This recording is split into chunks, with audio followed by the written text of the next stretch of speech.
তুমি এক জীবনে সবার কাছে ভালো হতে পারবে না, চেষ্টাও করো না কখনো সবার কাছে ভালো হওয়ার জন্য, কারণ সবার কাছে ভালো হতেই হবে এমন মাথার দিব্যি কেউ তোমায় দেয়নি। আর তুমি বেঁচে আছো তোমার নিজস্বতায়। সেখানে তোমায় কে ভাবলো, কে খারাপ ভাবলো, তাতে কিচ্ছু এসে যায় না।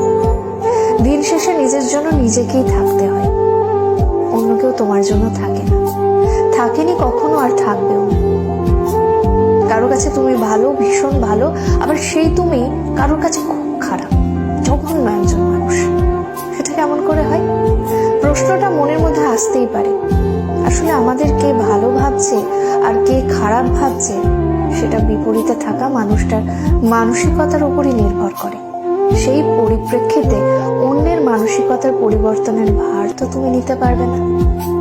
তাই তোমায় কে কি ভাবলো এই নিয়ে ভাবনা চিন্তাটা